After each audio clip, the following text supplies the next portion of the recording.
Have you ever had frozen mango? Like, I have made this incredible discovery that is the texture of mango when it is frozen. It is hot as hell outside right now, and something about the humidity. I mean, my room is sweating, the walls are sweating, but I found this as a sweet little frozen treat. It's somehow creamy, delish. Needed it, love it. Ugh. Because it's so hot, I am too tired to sit up, so I'm not going to. I'm taking it easy today after a big 4th of July weekend. I know that was like 4 days ago now, I guess, but I was out in the sun. Coney Island, saw the fireworks. Next day, huge migraine. Absolutely destroyed by the sun and the heat. And I'm just trying to lie low and read some books and talk about some books, and that's what I'm gonna do now. The first book that I want to talk about down here in my pile, let's see, is the biggest book, and that is My mangoes! No, no! Ugh, I may have lost some mangoes. Anyway, what was I saying? This was a big book? Yes, it's a big book. It's a heavy book, both in mass and content. um, Jonathan Franzen. I know people have some good reasons not to like him, but alas, I am a Franzen freak. And this is not my favorite of his. This is about a family, the Hildebrands. And there's no central character. We follow the perspectives of pretty much everyone in this family, both parents, um, and three of the children, not the youngest, but the three eldest children. Um, the father is a minister at a church. He's kind of like a progressive minister, and it's the 70s, and the countercultural movement is happening. And at the church, there's this youth program called Crossroads, led by this really cool dude who the father of our story. What was his name? Russ? Yeah, Russ. He wishes he were that guy, but he's not quite cool enough to get down with the kids. And that causes him to kind of start spiraling, maybe. It's kind of ousted from the youth group for certain reasons.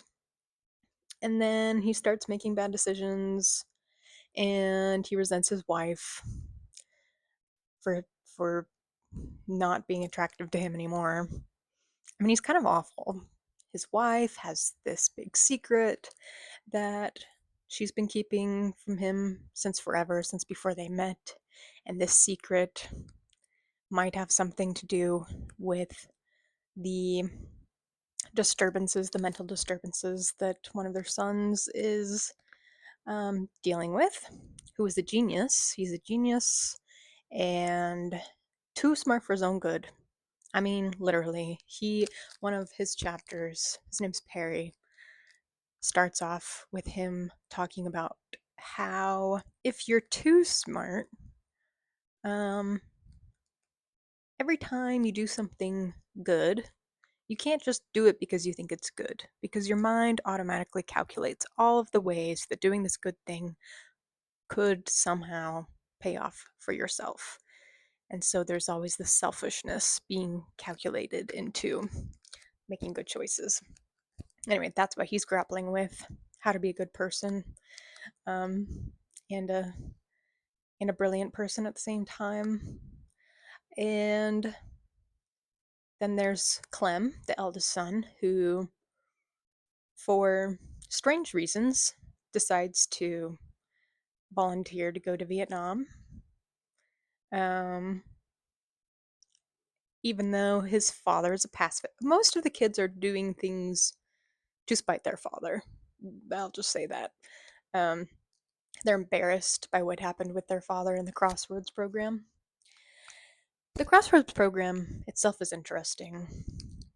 It's probably somewhat common for that time for these like new agey Christian hybrid organizations forming where yeah they kind of talk Jesus but like it's mostly about being super vulnerable and radical honesty, and they have these like group confessional and do all these what you might want to call trust exercise type things.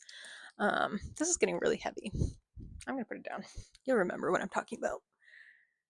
um so that in itself is just an interesting setup, and Jonathan Franz is just doing what he does best, which is family dysfunction, domestic dysfunction. And I've really discovered through his reading how absolutely enthralling that can be. He's so good at just getting inside every person's brain, and I I did enjoy it. I enjoy all of his books that I've read so far. So that's the first book I read this June. The next one I want to talk about is Call Me by Your Name by Andre Osman. This is a tough one. I was wondering how I'd feel about the age gap this time around. I mentioned in my TBR video that I had watched the movie when it first came out, and there's a lot I just didn't think about back then. And the age gap situation of this was one of them. And so I wondered, going into the book, how that would be explored. Interestingly, it is very much acknowledged by some of the minor characters or in minor interactions between Elio and Oliver, who are lovers here, that it is inappropriate. And like the housekeeper at one point um, thinks that Oliver, the elder lover, is seeing a girl Elio's age in the village, and she says like he should date people his own age. And then Oliver himself really resists the relationship for so long. Like the first half of the book is just Elio yearning, yearning, obsessing. Yeah, and Oliver just kind of spurns all his advances and keeps his distance. And when they do start really talking, Oliver expresses how it wouldn't be appropriate for them to be together because Elio's what, 17, and Oliver is 24, 25, and already a working professor at that point. um so it's kind of acknowledged in that way, but overall the tone of the book is that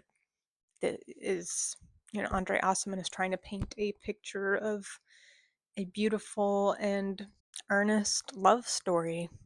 I still question that, but I try not to let my criticisms of a book completely detract from what is great about it. And there are great things about this book. One of them being Andre Osman's ability to get inside a profound psychological experience and just take you along for the ride.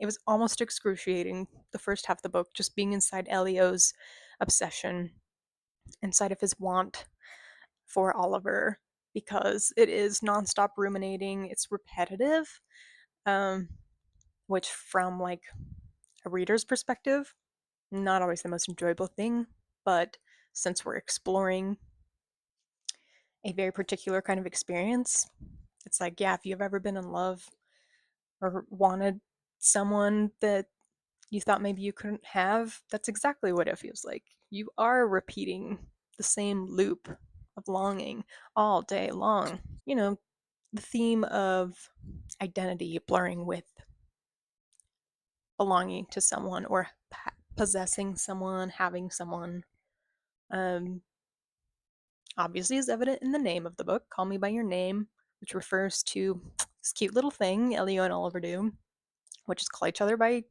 each other's names, as if to evoke the way that their identities are blurred together, that they've become one or indistinguishable somehow. There is a pretty good, let's see if I can find it. I think it's Elio. Yeah, I think we're in his head. And he's thinking, are being and having thoroughly inaccurate verbs in the twisted skein of desire, where having someone's body to touch and being that someone we're longing to touch are one and the same, just opposite banks on a river that passes from us to them. So that's a theme that I think is really lovely to explore. I think it's a mixed bag. I think it's a mixed bag of beautiful and ugly and gray, but also lush with golden light. Did love being by the pool in Italy on the Riviera with them every day. That's kind of the setting. It was just like them chilling by the pool, reading books, playing the piano, light academia, summer vibes. The next book I read was Paradise Rot by Jenny Hval, a musician I love. This is about Jo, a woman who goes to a new country to go to school. She's studying earth sciences. Um, and the only place she can find to live is with this woman who lives in a strange warehouse where the walls of the apartment inside don't go all the way to the ceiling. And so it's like bathroom stalls where you can look over into someone else's room. And the walls are paper thin, so you can hear everything that your roommate is doing. Through this, we kind of explore like a boundarylessness that starts to really disturb Jo, who, yes, is disturbed, but also very attracted to this woman she's living with. Very much like Call Me by Your Name. It kind of explores the way that you lose yourself in another person as you fall in love with them, or you become possessed by them.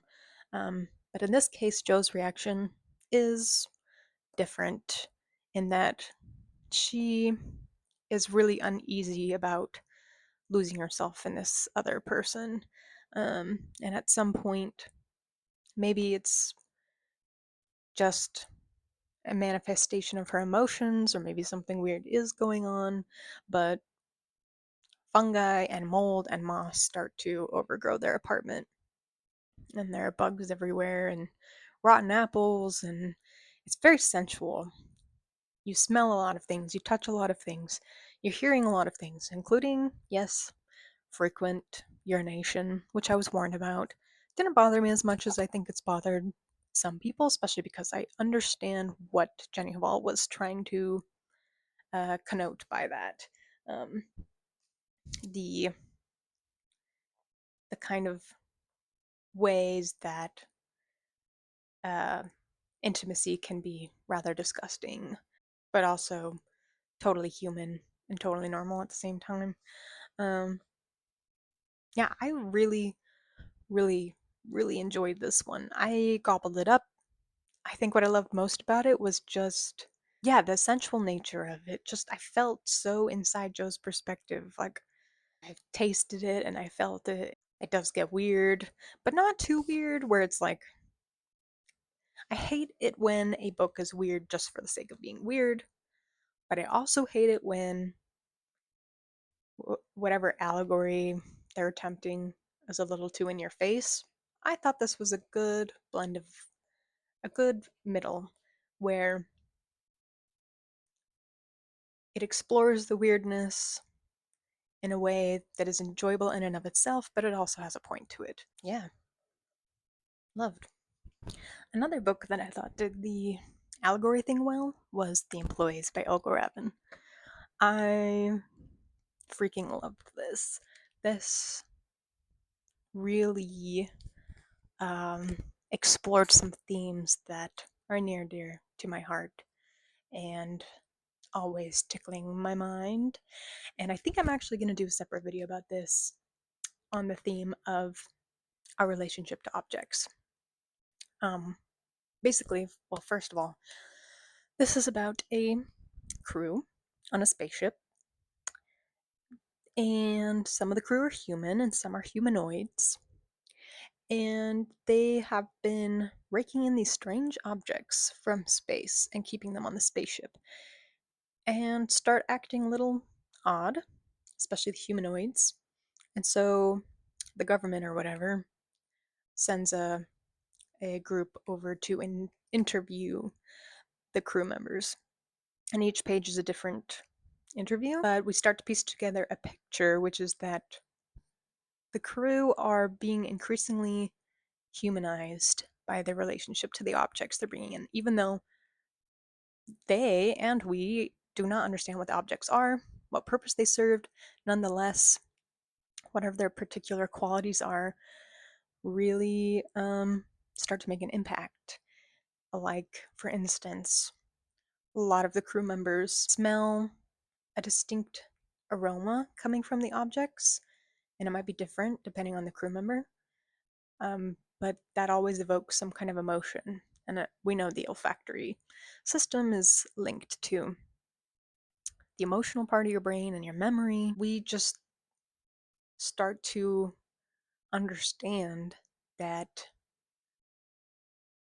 these objects have awoken something that was dormant in the crews as they had been on the ship for so long, kind of out of touch from, I don't know, what did you want to call it, the real world.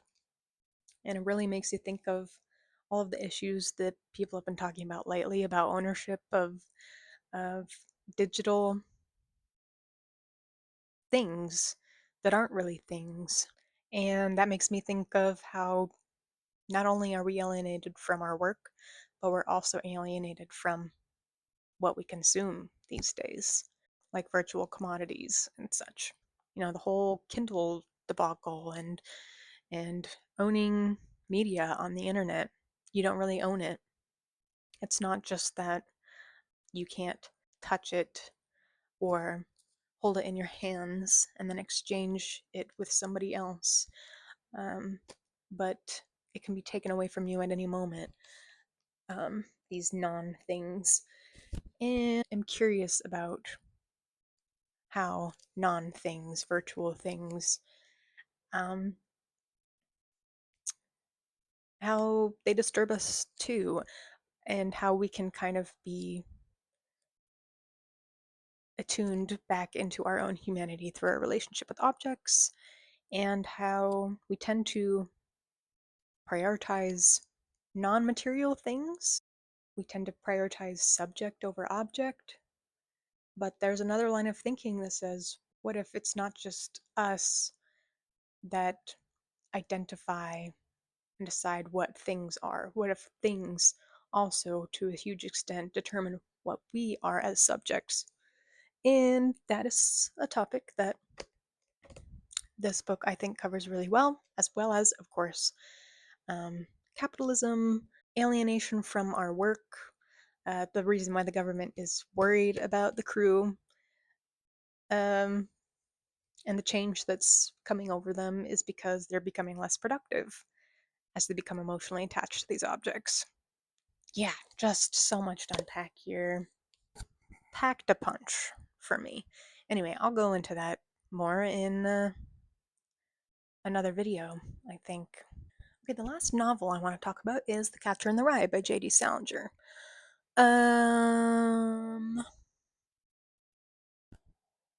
Yeah, this was so depressing. I think Holden Caulfield would agree with me, since on every other page he's talking about how goddamn depressing everything is, and how lousy everything is, and how phony everyone is. And I don't think it totally earns the like red flag distinction that it's gotten in recent years. Yes, Holden Caulfield has some bad opinions about women and queer people. Um, that is true. But again, I've got to not just focus on the criticisms, but also all of the beautiful things about this character who, in the end, is just a very sad, sensitive, idealistic, disillusioned teenage boy. Um, and the way that you see his sensitive side is through his reactions to the cruelty of others, or just tender, small moments like he loves his interactions with children, especially with his little sister. Um, and that's just very endearing. I think he loves that children are so candid and real, while adults are phony. And he also is often pricked by his grief over the death of his younger brother, Allie? Yeah, Allie. Allie. At one point, he talks to his brother, his dead brother, almost like a prayer. And at one point, he's asking Allie, like, please, Allie, don't let me disappear, don't let me disappear. It's heartbreaking. This book is really heartbreaking. Um, he has a professor or a teacher who tells him, I can see you dying nobly one way or another for some highly unworthy cause.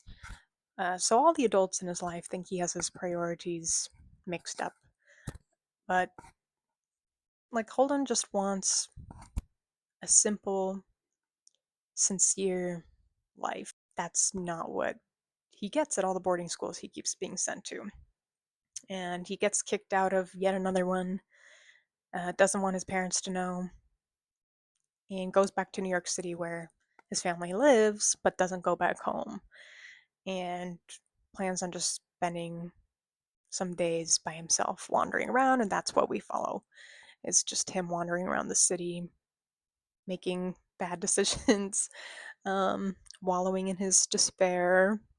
Oh, yeah, and the Catcher in the Rye part, he's telling his sister, if it were up to me, my life would be like the poem by Robert Burns, "A Body Catch a Body Coming Through the Rye."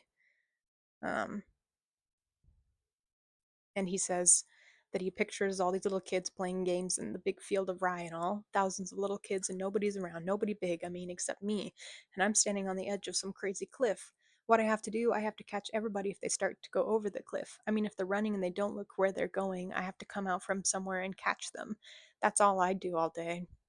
I'd just be the catcher in the rye and all. I know it's crazy, but that's the only thing I'd really like to be. I know it's crazy. And I mean, that's a very explicit moment where we hear from Holden himself that he just kind of hates that people are suffering. I don't know, but overall sympathetic. And I think he's the kind of person that if he were living in a modern, more contemporary context, would be very sensitive and feel remorse about what he said about women and about gay people. That's just my opinion, though. And not to give him a pass. Not to give him a pass. Very depressing, though. I cried a lot in this book, and it wasn't just because of I was down in the dumps with this book, and I knew I just had to get it over with because as enjoyable as it is in some ways, and even funny a lot of the time, it was, me and Holden, we've got some similar problems, and um, just really compounded mine while I was reading this. So it was good to put it down. Glad I finally read it. Glad I could form my own opinion about it, and I think it's a good one. Sorry. Sorry. Sorry. Okay. Well, that just leaves us with the poetry I read this month, which, all in all, was a big disappointment. Sorry to tell you that. Um, let's just start with the poetry magazine. Um, this one's my fault. June 2020. What was going on then? What might be the theme for this particular issue? COVID times, COVID poems. And I think someday I will come to appreciate this exploration more. But I guess 5 years is just not enough for me. I wasn't ready for this. Didn't I don't know if I just we're still so close that I don't find it interesting, um, or if it's just, yeah, too soon. It also could be that generally I reach for these volumes because I like the diversity not only of contributors and authors, poets, but the diversity of topics. And this was just one note, one theme, one very unpleasant theme. My fault. There was, there were, I mean, it's still great poetry, great poets. There were some that I loved more than others. This one I wanted to read by Lauren Whitehead called Not Everything is Sex. All right, I'll read it to you. Not everything is sex. Okay. Tell that to the palm of this black man's hand, ever so slightly cupped and carrying in its bend the fingertips of another black man, both of them arms stretching upward toward the sky, measuring their reach against one another, on a basketball court in Brooklyn in spring. Okay, spring. And when I say spring, I mean bee buzzing near a pink bud almost bursting spring. Tantric spring, everyone outside in three-quarter sleeves despite the virus, buzzing near our tongues spring. So you can't tell me it's not sex, because it's not sex. The risk of all of this tenderness, all this giving of ourselves, all this inside on the outside. Open, vulnerable. I know sex when I see it, and I see it. Um, yeah, I enjoyed it to a certain extent. There's some gems, um, but would have liked a more general collection. And then, sorry to end this on a bad note, but uh, my girl Elisa Gabbard, alas, not my kind of poetry. I'm sad to say. I still love her essay collections, but hold on, someone's walking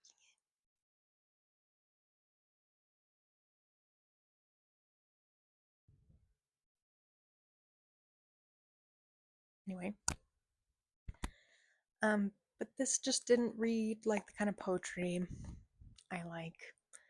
Um, it was overly conceptual for me and didn't focus enough on creating a kind of verbal experience or linguistic experience that I look for in my poetry. What it read like was interesting thoughts she had had. Maybe I could call them sophisticated shower thoughts that should have been fleshed out and become essays, would have been really good essays. But for some reason, didn't make it that far. I still love you, Elisa Gabbard. I'll keep reading her essays for sure. For sure. Well, my friends, that was it for June. Overall, a really great little stack of books. I'm gonna eat a mango. Mm, amazing. What else can I say in this outro? Stay tuned for, I don't know, more videos. I'm gonna make more videos. Come back and watch them. Whatever. Um, this was fun.